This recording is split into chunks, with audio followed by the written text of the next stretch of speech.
ফেরাউনের গোষ্ঠী যারা সেই যুগ থেকে এই যুগ পর্যন্ত যাদেরকে দেখবেন, এদের কখনোই পাইবেন না যে জ্বর উঠছে, সর্দি হইছে, কাশি দিছে, করোনা হইছে, এভাবে কোনো খবর পাইবেন না।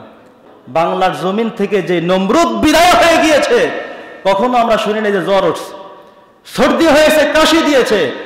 এগুলোকে আল্লাহ তাআলা এমন রাখেন। বিশ্বাস করতে হবে, বুঝতে হবে, আপনার আমার যদি কোনো বিপদ না হয়, বুঝবেন আল্লাহ আমার উপরে রাগ করেছেন। যদি বিপদ বেশি হয়, বুঝতে হবে আল্লাহ আমাকে কবুল করেছেন। সুবহানাল্লাহ। হযরত আইয়ুব আলাইহিস সালাম ছিলেন হযরত ইসহাক আলাইহিস সালামের বড় ছেলের নাতি। তিনি দাওয়াতি এরিয়া হিসেবে হুরান অঞ্চলের বাসানিয়া এরিয়ায়, যেটি ফিলিস্তিনের দক্ষিণ সীমান্তে অবস্থিত, এমন একটি জায়গায় আল্লাহ তাআলা তাকে নবুয়ত দিয়ে পাঠিয়েছেন। আল্লাহ তাআলা একাত্মবাদের ঘোষণা দেওয়ার জন্য তাকে আল্লাহ তাআলা প্রেরণ করেছেন। প্রত্যেকজন নবী আল্লাহ তাআলা নিজেই সিদ্ধান্ত করেছেন, নিজেই ঘোষণা দিয়েছেন, দাওয়াতি কার্যক্রম শিখিয়ে দিয়েছেন, নির্ধারিত এরিয়া, এলাকা, অঞ্চল বাতলে দিয়েছেন। বলেছেন এই সীমানার মানুষের মাঝে তুমি কোরআনের বাণী পৌঁছাও, এই সীমানার মানুষের মাঝে আমি আল্লাহর কথা তাদেরকে বলো, আমার ভয় দেখাও, আমার পরিচয় তাদের কাছে ফুটিয়ে তোলো, এবং পরকাল যে একটি বিষয় রয়েছে সেটাও তাদেরকে বলো। এভাবে করে করে আল্লাহ সুবহানাহু ওয়া তাআলা বিভিন্ন নবীদেরকে বিভিন্ন জায়গায় পাঠিয়েছেন। তো আইয়ুব আলাইহিস সালাম এর উম্মতদের মাঝে কোনো আযাব এসেছে, ধ্বংস এসেছে, কোনো কথা তারা শুনেনি, মানেনি, এমন কোনো তথ্য আমরা কোরআনুল হাকিমের মধ্যে পাই না। ওনার জীবনের মধ্যে সবচেয়ে বড় গুরুত্ব পেয়েছে যে বিষয়টি, সেটি হলো ওনার বয়স যখন 70 বছর হয়ে গেল। কত বছর? এই 70 বছর বয়সের সময় আল্লাহ তাআলা সিদ্ধান্ত করলেন, আমার এই নবী আইয়ুবকে আমি একটি কঠিন পরীক্ষার মধ্যে ফেলবো, তাকে কঠিনতম অসুস্থতাকে আমি দিয়ে দিব। এমন অসুস্থ, সারা শরীর তার কুষ্ঠরোগী হয়ে গেলেন, পুরো শরীর পচন ধরে গেল। তিনি এখন আর হাঁটতে পারছেন না, চলতে পারছেন না, ঠিকমতো কথা বলতে পারছেন না, দাওয়াতি কাজ করতে পারছেন না। এমন এক ভয়ঙ্করতম অবস্থা, এমন এক কঠিনতম অবস্থা ওনার জীবনের মধ্যে চলে আসলো। এই কঠিনতম সময়ে যে বিষয়টি সবচেয়ে বেশি আশ্চর্য করেছে সেটি হলো, তিনি এই অসুস্থতার সময়ে তার সন্তানগুলো সব তাকে রেখে চলে গেল। তাফসীরের মধ্যে আসছে তার 7 জন পুত্র সন্তান ছিল, 7 জন কন্যা সন্তান ছিল। এই 14 জন সন্তান ওনার অসুস্থতার পরে যখন দেখলেন একজন বাবা হিসেবে তিনি সন্তানদের কোনো অধিকারগুলো পূর্ণ করতে পারছে না, তিনি যখন অপারগ হয়ে গেলেন, ব্যর্থ হয়ে গেলেন, অসুস্থ হয়ে গেলেন, বিছানার মধ্যে পড়ে গেলেন, সন্তানগুলো স্বার্থবাদী হয়ে সবাই তাকে রেখে চলে গেল। কথা কি বুঝতেছেন? কেউ কেউ বলেছেন তার স্ত্রীও চলে গিয়েছিল, কিন্তু কোনো কোনো মুফাসসির খুব জোরালোভাবে বলেছেন না, তার স্ত্রী তাকে রেখে যায়নি, স্ত্রী তার পাশেই ছিলেন। স্বামীর এই ক্রান্তি লগ্নে, কঠিনতম অবস্থায়, এই বিপদকালীন সময়ে স্ত্রী তাকে রেখে না গিয়ে বরং তিনি বিভিন্ন মানুষের বাড়িতে বাড়িতে কাজ করে যে খাবার উপার্জন করতে পারতেন সেগুলো বাড়িতে এনে স্বামীকে এনে তিনি খাওয়া দাওয়ার ব্যবস্থা করতেন। সুবহানাল্লাহি ওয়া বিহামদিহি, সুবহানাল্লাহিল আযীম। এমন একজন স্ত্রীর দৃষ্টান্ত এই কোরআনুল হাকিমের তাফসীরের মাধ্যমে আমরা জানলাম। সুবহানাল্লাহ। তিনি এই কঠিনতম পরিস্থিতিতেও স্বামীকে রেখে পালিয়ে যায়নি, স্বামীকে রেখে চলে যায়নি। ছেলে মেয়ে সন্তানদের সব চলে গিয়েছে, কারণ বাবা ইনকাম করতে পারে না, বাবা কামাই করতে পারে না, তিনি খাওয়াতে পারে না, তিনি আর আগের মতো সুস্থ নেই, অসুস্থ মানুষ। এমনকি তার শরীরে এমনভাবে কুষ্ঠরোগী তিনি হয়ে গেলেন, পুরো শরীর থেকে দুর্গন্ধ ছড়াচ্ছে। গন্ধ বোঝেন তো? সমস্ত শরীরের চামড়াগুলো যখন পচে যায়, গলে যায়, খসে খসে পড়ে যায়, তখন কি এক কঠিনতম অবস্থা হয়ে যায়। এমন অবস্থা হয়ে যাওয়ার পরে তার সন্তানগুলো দুর্গন্ধে ঘরে থাকতে না পেরে বেরিয়ে চলে গেলেন। হযরতে আইয়ুব আলাইহিস সালামের এই বিপদ, এই কঠিনতম অবস্থা, এটি শুধু একদিন দুদিন, 1-2 বছর নয়, এটি হতে হতে দীর্ঘ 13 বছর পর্যন্ত হয়ে গেল। তিনি অসুস্থ হচ্ছেন, মাত্রা বেড়ে যাচ্ছে, অসুস্থতার মাত্রা দিন দিন বাড়ছে। আল্লাহ সুবহানাহু ওয়া তাআলার কোরআনুল হাকিমের সূরা আম্বিয়ার 21 নম্বর সূরা, সূরা আম্বিয়ার 83 নম্বর আয়াতের মধ্যে আসছে, আল্লাহ তাআলা বলছেন, ওয়া আইয়ুবা ইয নাদা রাব্বাহু আন্নী মাসসানিয়াদ-দুররু ওয়া আনতা আরহামুর রাহিমিন। আইয়ুব নবী আল্লাহর কাছে বললেন, হে আল্লাহ, আমাকে অসুস্থতায় ধরেছে, আমাকে রোগে ধরেছে, রোগে পাকড়াও করেছে, আমি অসুস্থ হয়ে গিয়েছি, তুমি আমাকে ভালো করো, এমন তথ্য, এমন কথা, এমন দোয়া তিনি না করে আল্লাহর কাছে শুধু উল্টো ঘুরিয়ে ফিরিয়ে বললেন, ওয়া আনতা আরহামুর রাহিমিন, তুমি তো রহম করো, তুমি তো দয়া করো, তুমি তো মায়া করো। আল্লাহ, আমি তো অসুস্থ মানুষ, বিপদগ্রস্ত মানুষ, কিন্তু তুমি তো দয়াশীল। তার মানে তিনি বুঝিয়েছেন, আল্লাহ তুমি তো দয়াশীল, আমি তো অসুস্থ, তোমার পক্ষ থেকে আমার উপরে দয়া করো, মায়া করো, সুস্থ করো, তিনি বুঝিয়েছেন। এভাবে আইয়ুব আলাইহিস সালাম তিনি কান্নাকাটি করলেন, কিন্তু তিনি যখন বিছানার মধ্যে ছিলেন আল্লাহর উপরে ভক্তি তার কমেনি, শ্রদ্ধাবোধ কমেনি, বিশ্বাস কমেনি। আল্লাহর কাছে দোয়া করে গেলেন, দোয়া করে গেলেন, আল্লাহর বিধানগুলো তিনি পালন করে গেলেন। তিনি বিছানায় অবস্থান করলেন, সমগ্র শরীর পচে যাচ্ছে, সমগ্র চামড়াগুলো খুলে খুলে পড়ে যাচ্ছে, দুর্গন্ধে কেউ থাকতে পারছে না। কোন কোন মুফাসসির লিখেছেন তার সন্তানরা সবাই মিলে তাকে একটি জায়গায় ফেলে রেখে চলে গিয়েছে, কারণ তার শরীর থেকে গন্ধ আর কমে না, খুব বেশি অসুস্থ হয়ে গেলেন, এমন পরিস্থিতি তার হয়ে গেল, এত কঠিনতম অবস্থা হয়ে গেল। তিনি তার নিজের উপর এখন আর ঠিক নেই, নিজেকে নিজে আর সুস্থ করতে পারছেন না। তিনি ক্রান্তি লগ্নে অসুস্থতার এই কঠিনতম সময়ে, কঠিনতম মুহূর্তে উনি আল্লাহর কাছে কান্নাকাটি করতে থাকলেন। কিন্তু এই অসুস্থতা হতে হতে হতে হতে মুখের মধ্যে অসুস্থ হয়ে গেল, চামড়া পচে যাচ্ছে, খসে খসে পড়ে যাচ্ছে, দুর্গন্ধ, নিজের গন্ধে নিজেই ঠিক মতো থাকতে পারছেন না, এমন এক অবস্থা হয়ে গেল। অতঃপর হতে হতে জিহ্বার মধ্যে ঘা চলে আসলো। এতদিন পর্যন্ত অসুস্থ ছিলেন ঠিক, জিকির করতে পারতেন, কথা বলতে পারতেন, আল্লাহকে ডাকতে পারতেন। যখন তিনি তার জিহ্বার মধ্যে, মুখের মধ্যে ঘা চলে আসলো, এবার উনি জোরে জোরে কান্নাকাটি করলেন, হে আমার আল্লাহ, তুমি আমাকে যতদিন অসুস্থতা দিয়েছিলে, আমাকে রোগের মধ্যে, শোকের মধ্যে রেখেছিলে, আমার দুঃখ ছিল না, কিন্তু যেই জিহ্বা দিয়ে, যেই ঠোঁট দিয়ে আমি তোমাকে জপতে পারতাম, আজকে সেই জিহ্বার মধ্যে, গালের মধ্যে, মুখের মধ্যে যখন আমার অসুস্থ হয়ে গেল, আল্লাহ কিছুক্ষণ পর হয়তো তোমাকে আমি ডাকতে পারবো না। আল্লাহ, এটার জন্য আমি খুব লজ্জিত, ভারাক্রান্ত। আল্লাহ, তুমি আমার জিহ্বাকে তোমার ডাকের উপরে অচল রাখার ব্যবস্থা করে দাও। সুবহানাল্লাহ। সব দুঃখ লাগবে, হে আল্লাহ, আমার কাছে সব কিছু আমি মেনে নিতে পারি, আমাকে তুমি রোগ দিয়েছো, অসুস্থ দিয়েছো, সন্তানটা চলে গিয়েছে, আমার ইনকাম কমে গিয়েছে, সব ব্যবস্থা আমি মেনে নিলাম। আমার সমগ্র শরীর পোকায় ধরে গিয়েছে, পচে গিয়েছে, গলে গলে পড়ে যাচ্ছে, দুর্গন্ধ ছড়াচ্ছে, আমি সব মেনে নিলাম, কোনো দুঃখ নাই, কোনো আপত্তি নাই, আমি তোমার উপরে খুশি রয়েছি। তুমি যদি আমাকে এমন বিপদ দিয়ে পরীক্ষা করে, তুমি আমাকে, এটাই যদি আমার উপরে পরীক্ষা হয়ে থাকে, পরীক্ষা তো আমাকে দিতেই হবে, আমি কষ্ট নেই, কিন্তু যখন আমার জিহ্বার মধ্যে আমি যে তোমাকে ডাকবো, সেই ঠোঁটের মধ্যে, মুখের মধ্যে যখন আমার গোটা উঠে গেল, তার মানে এখন তোমাকে আমি ডাকতে আর পারবো না। আল্লাহ, তুমি আমাকে এমন করো না। সুবহানাল্লাহ। দেখবেন বিপদ আসলে, মুসিবত আসলে, আপনি অ্যাক্সিডেন্ট করলে, কোনো বড় ধরনের সমস্যার মধ্যে পড়লে, আমরা তখন কাকে ডাকি? কাকে ডাকবো? আল্লাহকে ডাকবো। কিন্তু অ্যাক্সিডেন্ট করে যদি আপনার মুখের মধ্যে সমস্যা হয়ে যায়, কথা বলতে না পারেন, জিহ্বা নাড়তে না পারেন, তাহলে এটা হলো সবচেয়ে বড় দুঃখের বিষয়। কারণ আপনার বিভিন্ন অঙ্গ ফেটে যেতে পারে, ভেঙে যেতে পারে, হানি হয়ে যেতে পারে, কিন্তু তবুও যদি আমাদের ঠোঁট ভালো থাকে, মুখ ভালো থাকে, জিহ্বা ভালো থাকে, তবুও তো আমরা কাকে ডাকতে পারবো? আল্লাহকে ডাকবো, আল্লাহ ভালো করে দাও, আল্লাহ আমি তোমার কাছে ক্ষমা চাই। কিন্তু এই কথাটুকুন বলার শক্তিটাও যদি আমার হারিয়ে যায়, তাহলে আমরা কিভাবে আল্লাহকে আমার কথাগুলো বলবো? ঠিক কিনা বলেন? এবার আইয়ুব আলাইহিস সালাম আল্লাহর কাছে খুব বেশি করে কান্নাকাটি করলেন। আল্লাহ তাআলা বলছেন, ফাস্তাজাবনা লাহু ফাকাশাফনা মা বিহি মিন দুররিন ওয়া আতাইনাহু আহলাহু। আমার আইয়ুব নবী যখন আমি আল্লাহর কাছে এভাবে করে কেঁদে কেঁদে ক্ষমা চাইলেন, আমার কাছে যখন তিনি মাফ চাওয়া শুরু করলেন, আমি আল্লাহ তাআলা তার এই দোয়া আমি কবুল করলাম। ফাস্তাজাবনা লাহু ফাকাশাফনা মা বিহি মিন দুর, তার থেকে অসুস্থতা আমি নিয়ে গেলাম। তিনি যে অসুস্থ ছিলেন, তিনি যখন এটা বলে কেঁদে দিলেন, আল্লাহ আমাকে জ্বর দাও, গায়ের মধ্যে ফক্স উঠে যাক, আমার গায়ের শরীরগুলো পচে যাক, দুর্গন্ধ হয়ে যাক, কিন্তু আমার জিহ্বার মধ্যে, ঠোঁটের মধ্যে, মুখের মধ্যে যদি আমি অসুস্থ হয়ে যাই, তাহলে কি করে তোমাকে আমি ডাকবো? আল্লাহ তুমি আমার এই রোগকে, এই অসুস্থতাকে তুমি দূর করো। আল্লাহ বলছেন, উনি যখন বলেছিলেন ফাস্তাজাবনা লাহু, আমি তার থেকে এই দোয়া কবুল করে নিলাম। ফাকাশাফনা মা বিহি মিন দুর, আমি তার থেকে তার এই অসুস্থতাটাকে আমি সরিয়ে দিলাম। ওয়া আতাইনাহু আহলাহু ওয়া মিসলাহুম মাআহুম রাহমাতাম মিন ইনদিনা ওয়া যিকরা লিল আবিদিন। সুবহানাল্লাহ।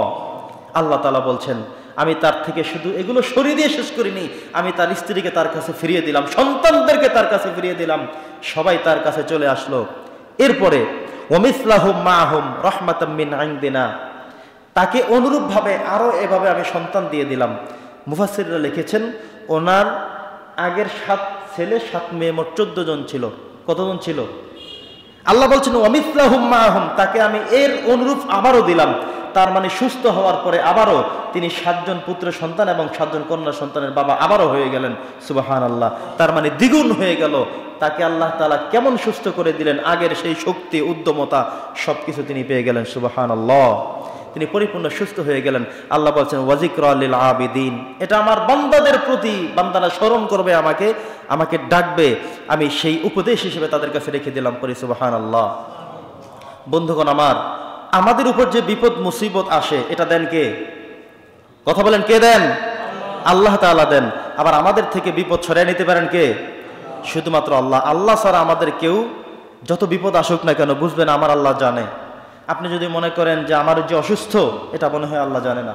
আমি যে অ্যাক্সিডেন্ট করলাম, মনে হয় আল্লাহ দেখে নাই। এটা কি হতে পারে? আমি যে অসুস্থ হই, কোনো কিছু করি, কোনো কিছু বলি, কোনো কিছু চিন্তা করি, আল্লাহ বলছেন তুমি যা চিন্তা করো সেই চিন্তাটাও আমি আল্লাহ তাআলা জানি। সুবহানাল্লাহ বলেন। তার মানে আল্লাহ তাআলা কত কঠিন কথা এখানে বলেছেন, তুমি যে চিন্তা করো সেই চিন্তার বিষয়টাও আমি আল্লাহ তাআলা জানি। সুবহানাল্লাহ। বন্ধুগণ আমার, কোরআনুল হাকিমের 38 নম্বর সূরা, সূরা সাদের 41 নম্বর আয়াতের মধ্যে আল্লাহ তাআলা আরো কিছু তথ্য দিয়েছেন। ওয়াযকুর আবদানা আইয়ুবা ইয নাদা রাব্বাহু আন্নী মাসানিয়া দুররু আন্নী মাসানিয়া শাইতান বিনুসবিন ওয়া আযাবিন। এরপরে আল্লাহ তাআলা একটি তাফসীরের মধ্যে এভাবে আসছে যে তার ফ্যামিলির সবাই মিলে তাকে একটি জায়গায় ফেলে দিলেন। তাকে উনি সেখানে শুয়ে শুয়ে যখন কান্নাকাটি করলেন, কেউ বলেছেন তিনি তার ঘরের মধ্যে একা একই শুয়ে শুয়ে যখন কান্নাকাটি করছেন, এমন অবস্থা আল্লাহ তাআলা তাকে মেসেজ করলেন, বললেন উরকুব বিরিজলিকা, আপনি আপনার পা দিয়ে জমিনের মধ্যে আঘাত করেন। সুবহানাল্লাহ বলেন। আপনি আপনার পা দিয়ে জমিনের মধ্যে আঘাত করেন, ফলে কি হবে? হাযা মুগতাসালুম বারিদুন ওয়া শারাব, এই মাটির নিচ থেকে ঝর্ণার মতো করে পানি বেরিয়ে আসলো। এটা কার কুদরত? আল্লাহর কুদরত। আল্লাহ তাকে মেসেজ শিখিয়ে দিলেন যে তোমাকে ভালো করতে হলে একটা ওসিলা তো দেখান লাগবে। কি করবে তুমি?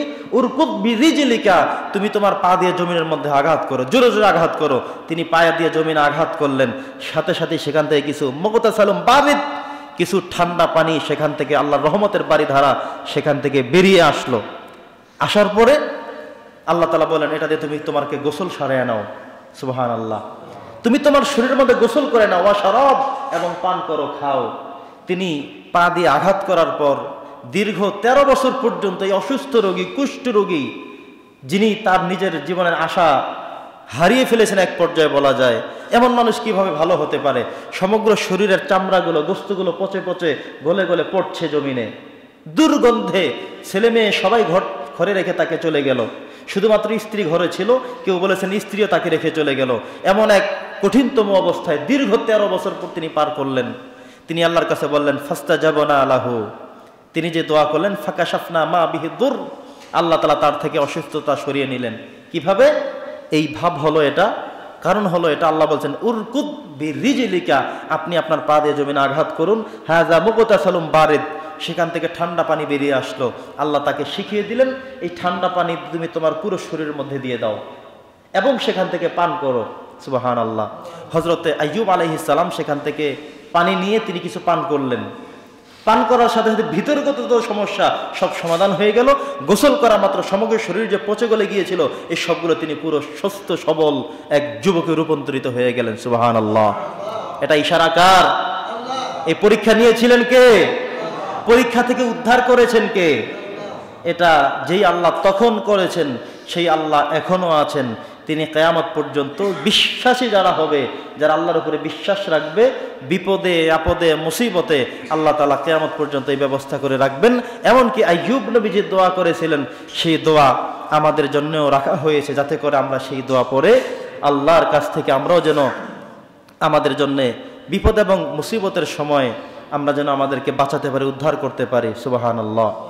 বন্ধুগণ আমার, আল্লাহ তাআলা আইয়ুব আলাইহিস সালামের ব্যাপারে একটি মেসেজ করেছেন যে ইন্না ওয়াজাদনা সাবিরান, আমি আমার এই আইয়ুব নবীকে ধৈর্যশীল হিসেবে পেয়েছি। সুবহানাল্লাহ। আপনি চিন্তা করেছেন আমরা একদিন যদি একটু অ্যাক্সিডেন্ট করি, অসুস্থ হই, বিছানার মধ্যে শুয়ে শুয়ে আল্লাহকে বলতে থাকি, আল্লাহ তুমি কি আমাকেই দেখেছো, আর মানুষ পাইলা না? আমি তো নামাজ পড়ি, আমি তো সামাজিক কার্যক্রম করি, আমি তো মিথ্যা বলি না, কারোটা মেরে খাই না, হালাল ব্যবসা করি। এভাবে আমরা বলি না, মনে মনে বলি, কেউ মুখে দিয়ে বলে ফেলি। তো এটা কখনোই ঠিক হবে না। যেহেতু যত অসুস্থতা আসুক না কেন, সাহাবায়ে কেরামদের জীবনীতে একটা জিনিস আমরা পেয়েছি, ওনারা কেউ যদি অসুস্থ না হতেন, তিনি আল্লাহর কাছে কাঁদতেন যে আল্লাহ আমাকে মনে হয় তুমি পছন্দ করো না, এই জন্য আমি কোনো অসুস্থতার মধ্যে পড়ি না। কথা কি বুঝেন নাই? আমি কেন অসুস্থ হই না, মনে হয় তুমি আমার সাথে রাগ করে সুস্থ রেখে দিয়েছো। আপনি দেখবেন ফেরাউনের গোষ্ঠী যারা সেই যুগ থেকে এই যুগ পর্যন্ত যাদেরকে দেখবেন, এদের কখনোই পাইবেন না যে জ্বর উঠছে, সর্দি হইছে, কাশি দিছে, করোনা হইছে, এভাবে কোনো খবর পাইবেন না। ফেরাউন তার জীবনে এমন ছিল, নমরুদ এমন ছিল।